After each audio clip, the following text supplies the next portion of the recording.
जोहार झारखंड, आप सभी का स्वागत है ईगल आईएएस स्टडी जोन में। तो साथियों, आज का विषय है भारत में सामाजिक सांस्कृतिक सुधार आंदोलन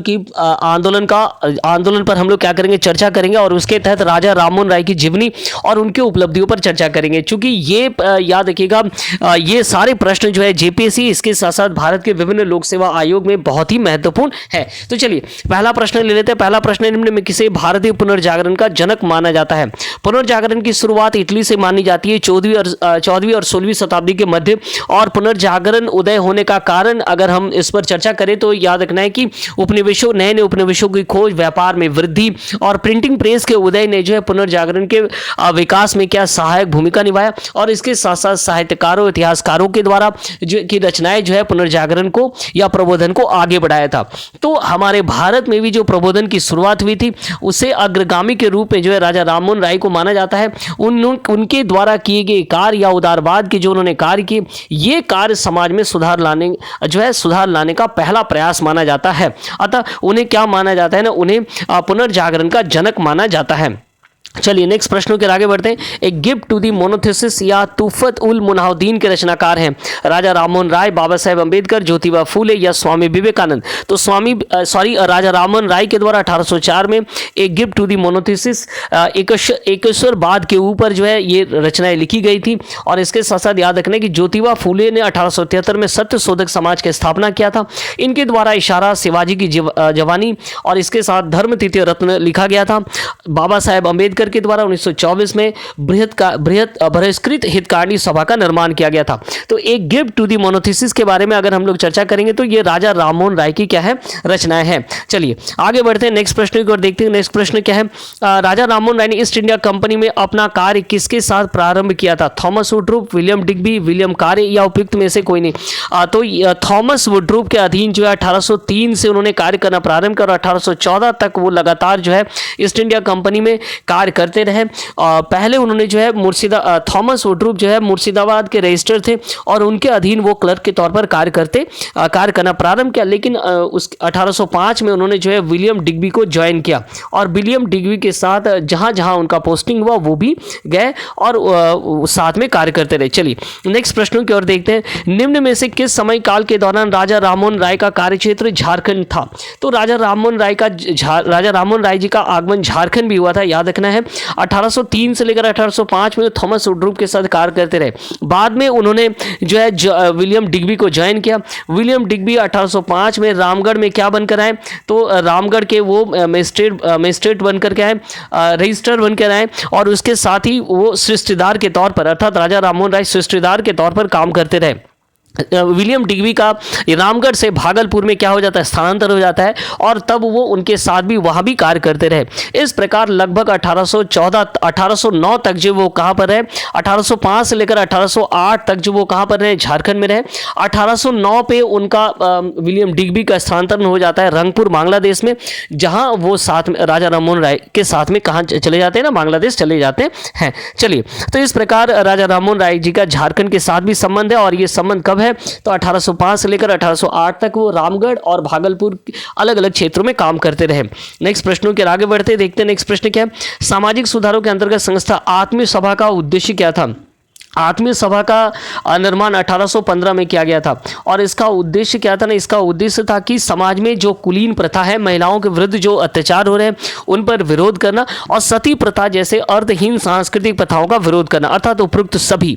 तो आत्मीय सभा के माध्यम से कह सकते हैं कि ये पहली लिबरल संस्था थी जो राजा राममोहन राय जी के द्वारा शुरू किया गया था और इसी सभा के माध्यम से प्रथम बार समाज में सुधार के कार्य को प्रयास करना प्रारंभ कर दिया गया था। चलिए, हालांकि ये 1819 तक कार्य, आत्मीय सभा जो है 1819 तक कार्य किया, उसके बाद ये बंद हो गया था।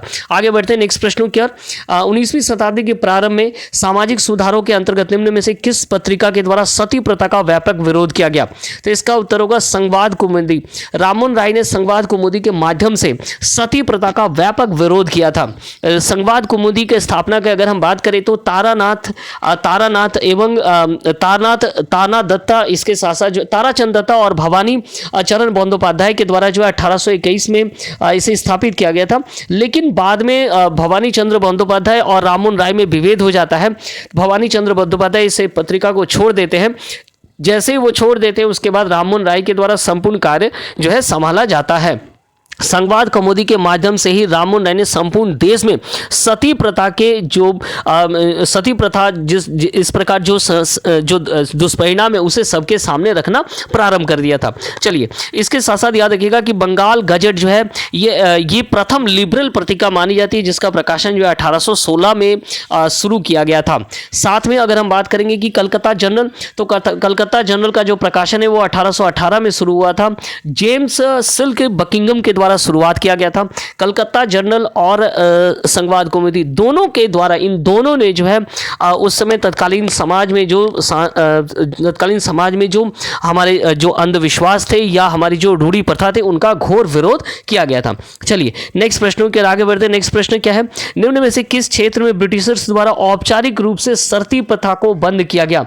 मद्रास में, कोलकाता में, सूरत में या हुगली में? तो ब्रिटिशर्स द्वारा औपचारिक रूप से सती प्रथा को कब बंद किया गया?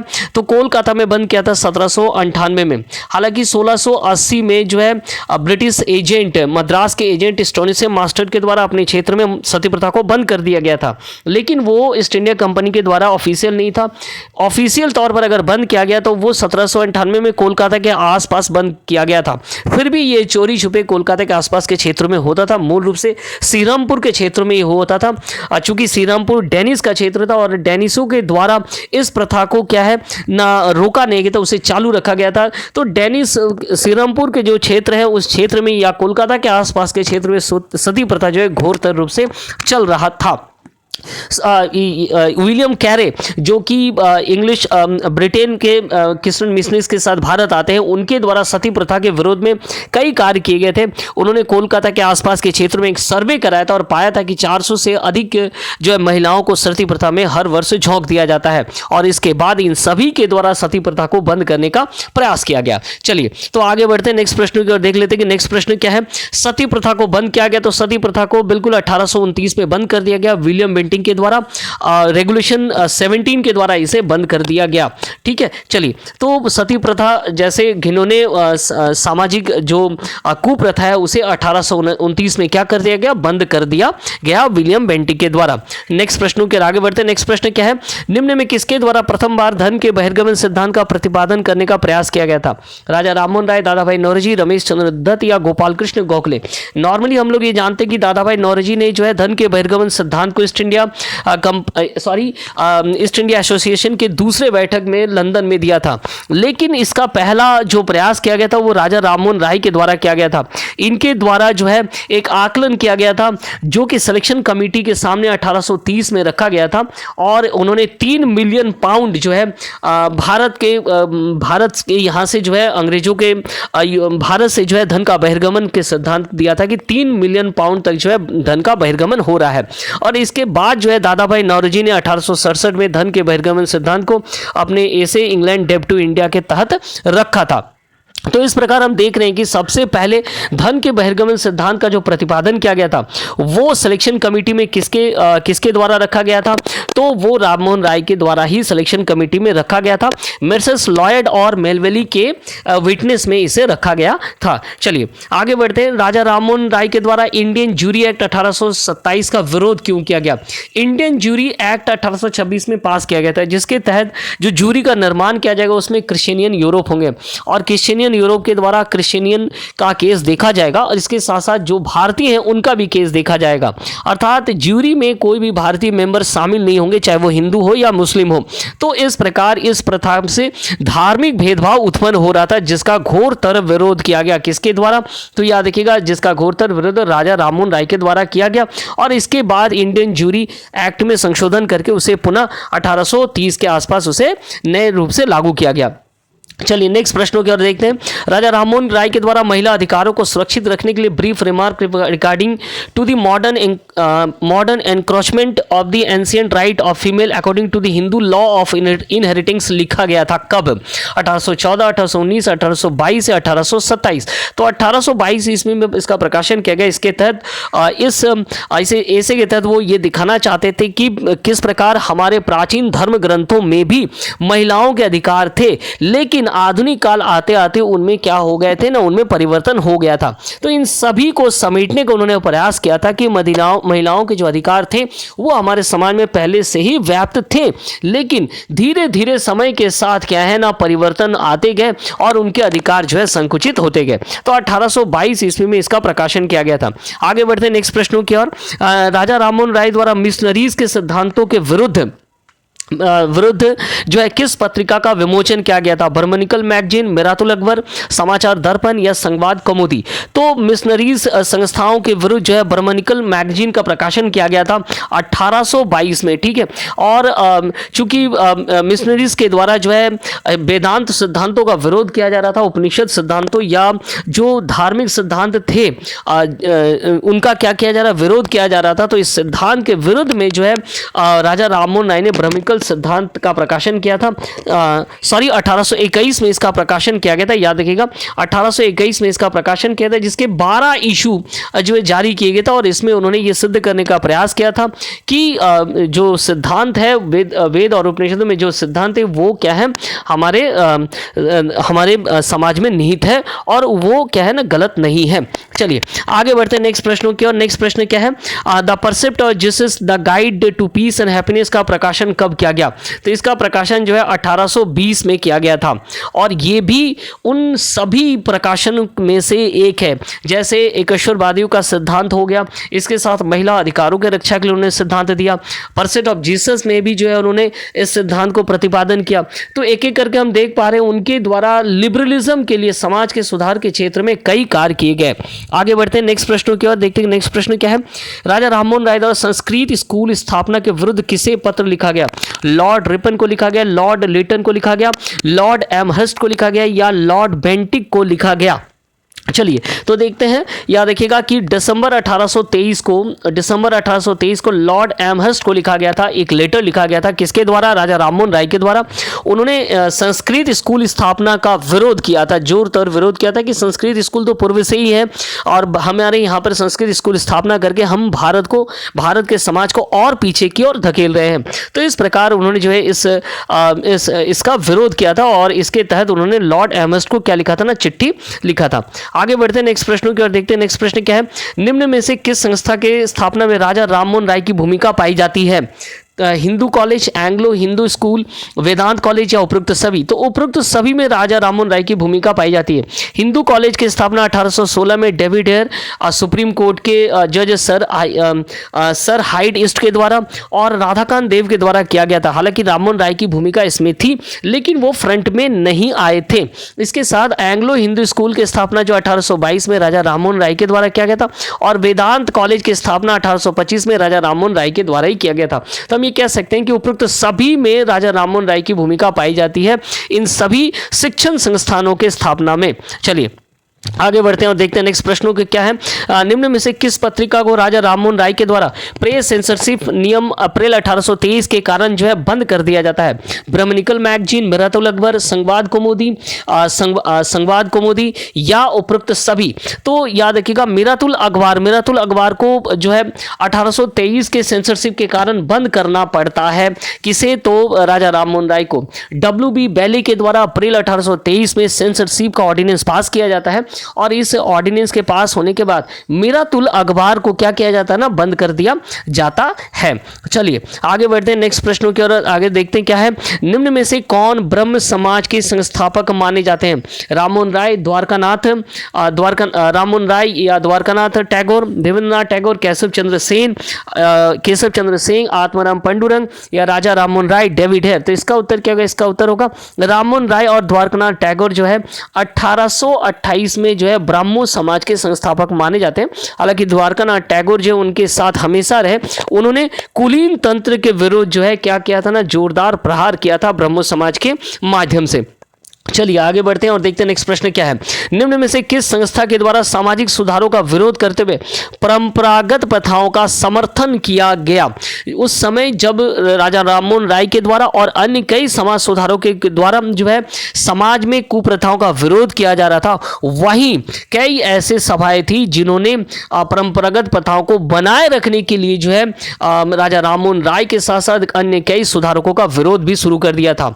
उनमें से एक थे धर्मशाला धर्म सभा का स्थापना जो है राधाकांत देव के द्वारा किया गया था 1830 में कलकत्ता में, और इनके द्वारा समाचार चंद्रिका नाम से पत्रिका प्रकाशित की जाती थी, जो कि भवानी चंद्र बंदोपाध्याय के द्वारा, चूंकि भवानी चंद्र बंदोपाध्याय ने ही संवाद कौमुदी शुरू किया था, लेकिन राजा राममोहन राय के विचार और भवानी चंद्र बंदोपाध्याय के विचार जो है अलग थे। जहां राजा राममोहन राय उदारवादी थे, वही भवानी चंद्र बंदोपाध्याय जो ऑर्थोडॉक्स प्रकार के थे। तो इनमें दोनों में जो है इसके कारण जो है संवाद कौमुदी छोड़ करके वो समाचार चंद्रिका प्रकाशित करना प्रारंभ कर देते हैं, और इसे धर्म सभा का एक लीडिंग पेपर के तौर पर ये काम कर रहे थे। इन्होंने सती प्रथा को बनाए रखने के लिए जो है लड़ाइयाँ लड़ी, इसके साथ साथ विधवा पुनर्विवाह को बनाए रखने के लिए लड़ाइयाँ लड़ी। हालांकि इनकी दोनों बातें जो है प्रिवी काउंसिल के द्वारा क्या कर दिया था, कैंसिल कर दिया गया था। चलिए, तो याद रखिएगा धर्म सभा जिसका शुरुआत किसके द्वारा किया था, राधाकांत देव के द्वारा किया गया था, और इन्होंने परंपरागत प्रथाओं का समर्थन किया था। आगे बढ़ते हैं। तत्वबोधिनी संस्था सभा के संस्थापक कौन थे?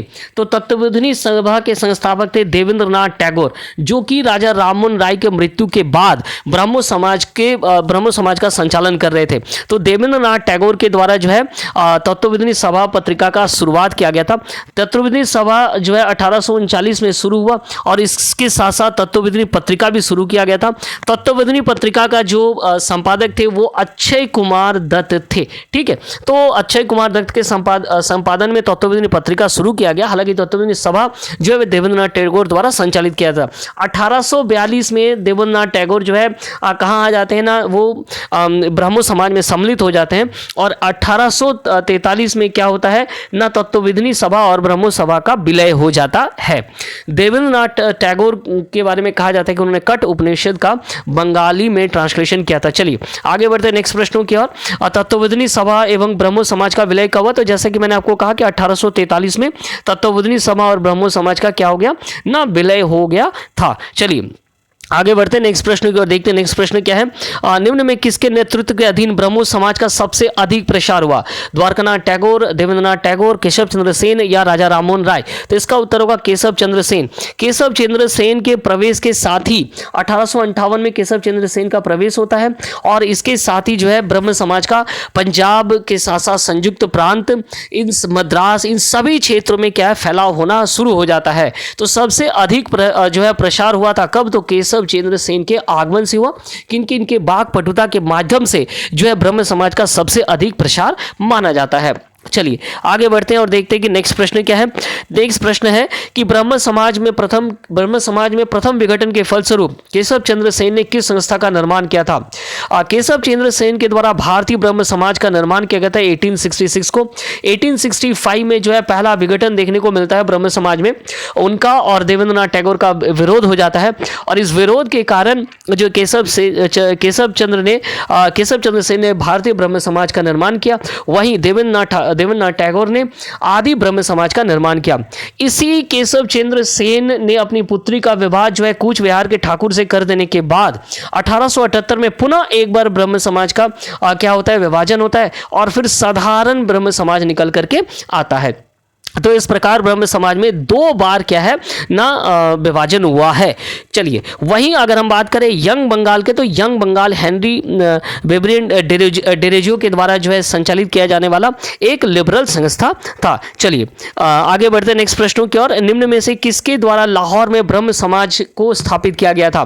तो लाहौर में नवीन चंद्र राय के द्वारा 1861 के आसपास जो है ब्रह्म समाज को स्थापित किया गया था, और इसके साथ ही पंजाब और उसके आसपास के क्षेत्रों में ब्रह्म समाज का प्रसार होना प्रारंभ हो गया था। चलिए आगे बढ़ते हैं नेक्स्ट प्रश्न की। निम्न में से किस संस्था के द्वारा महाराष्ट्र में ब्रह्म समाज का प्रतिनिधित्व किया गया? परमहंस सभा, प्रार्थना समाज, दक्कन सभा या समाज सेवा संघ? तो परमहंस सभा का निर्माण हुआ था 1849 में महाराष्ट्र के क्षेत्र में, लेकिन ये गुप्त संस्था थी। इसके हालांकि ये एक ब्रह्म समाज का ही एक क्या थी, सभा थी, लेकिन इसके द्वारा सामने आकर के काम कर पाना संभव नहीं हुआ। तो केशव चंद्र सेन और आत्माराम पांडुरंग ने 1867 में प्रार्थना समाज का निर्माण किया था, और इसके माध्यम से ब्रह्म समाज के सिद्धांतों को महाराष्ट्र के क्षेत्र में आगे बढ़ाया गया था। वहीं इस प्रार्थना समाज की अगर हम बात करें तो महादेव गोविंद रानडे, आरजी भंडाकर आदि महत्वपूर्ण व्यक्ति जो है इस प्रार्थना समाज से उस समय जुड़े हुए थे। चलिए नेक्स्ट प्रश्नों के आगे बढ़ते हैं, देखते हैं राजा राममोहन राय के द्वारा इंग्लैंड जाने का उद्देश्य क्या था। मुगल सम्राट अकबर द्वितीय की पेंशन संबंधी शिकायत, सती प्रथा पर प्रतिबंध पर रोक को लेकर अशांति से उत्पन्न अशांति से संबंधित वो गए थे, या कंपनी चार्टर के रेनवल पर चर्चा करने के लिए गए थे। तो उपरोक्त सभी विषय को लेकर के वो कहाँ गए थे ना, वो इंग्लैंड गए थे जहाँ ब्रिस्टल में उनकी मृत्यु हो जाती है। मुगल सम्राट अकबर द्वितीय ने उन्हें जो है राजा की उपाधि दी थी और राजा राममोहन राय के कहने पर ही उन्हें 3 लाख रुपए का पेंशन दिया जाना प्रारंभ हो गया था। सती प्रथा को लेकर के जो रेगुलेशन, जो सती प्रथा को लेकर के जो विवाद या जो समस्या या अशांति उत्पन्न हो रहा था, उसे बैलेंस करने के लिए जो वो कहाँ गए थे ना, वो इंग्लैंड गए थे। और इसके साथ साथ उसी समय कंपनी के चार्टर का रेनवल भी हो रहा था। इन सभी मुद्दों को लेकर के वो कहाँ गए थे, इंग्लैंड गए थे, बाद में वो फ्रांस भी गए थे। तो इस प्रकार जो है आज हम लोगों ने राजा राममोहन राय के द्वारा और उनके समकालिकों के द्वारा किए गए समाज सुधार के क्षेत्र में जो सांस्कृतिक सुधार किए गए उन सभी पर हम लोगों ने चर्चा किया, और आगे भी कई चर्चाएं और करेंगे। तो हमारे साथ जुड़े रहिए eagle IAS the study zone में। बहुत बहुत धन्यवाद आप सभी का।